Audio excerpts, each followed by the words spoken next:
ஆடி கிருத்திகை அன்னைக்கு என்ன விதமான மக்களும் எல்லாருமே செய்யலாம் இத.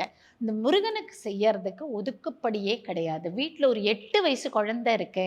அந்த குழந்தைக்கு முருகன பிடிக்கும்னாக்க கூட, அது வாயில வரக்கூடிய கந்த சஷ்டி கவசத்தையோ, இல்ல ஏதாவது ஒரு வார்த்தைகளையோ, கந்தன குறிச்ச ஒரு ஏதாவது ஒரு சின்ன பதிகம், திருப்புகழ்ல ஒரு பதிகமா இருக்கலாம். ஏதாவது ஒரு சின்ன பதிகமா இருக்கலாம். முருகா என்றழைக்க வாங்குற பாட்டா இருக்கலாம். இப்படி சொல்லி அந்த குழந்தை வாயில எது வருதோ, இல்ல நம்ம சொல்லிக் குடுக்க போற இந்த 12 நாமாவா இருக்கலாம். அந்த குழந்தைக்கு சொல்லிக் குடுக்கலாம். நம்ம எப்போ உட்கார்ந்து பூஜை பண்றோமோ, அப்ப நம்ம வீட்டு குழந்தைங்கள உட்காத்தி வச்சு அவங்கள பண்ண வைக்கலாம். அது பெண்ணா இருக்கலாம், ஆணா இருக்கலாம். பெண்களாய் இருந்தால் கல்யாணத்துக்காக வேண்டிக்கிறவங்க வேண்டிக்கலாம். குழந்தைக்காக முருகன் கந்தசஷ்டி கவசம் குழந்தை பேருக்கு மகாபலமான விஷயம்னு நம்ம எல்லாருக்கும் தெரியும்.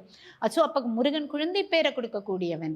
திருமணத்துக்காக வேண்டிக்கலாம், குழந்தை பேருக்காக வேண்டிக்கலாம், வேலைக்காக வேண்டிக்கலாம், நல்ல வருமானத்துக்காக வேண்டிக்கலாம். கணவனுடைய செவ்வாய் இல்லையா முருகன், கணவனுடைய வருமானம், கணவனுடைய உடல் வளம் ஆர் மனோபலம், எந்த ஒரு தைரியத்துக்காகவும் அவனை வேண்டிக்கலாம்.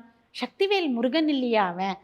நம்ம என்ன தேவையோ அந்த தேவைக்கேற்ப அந்த முருகனிடத்துல பிரார்த்தனை வைக்கிறதுக்கு இந்த ஆடி கிருத்திகையையும் நமக்கு உண்டான வரமாக மாத்தி பூஜை பண்ணலாம் அந்த முருகனுக்கு.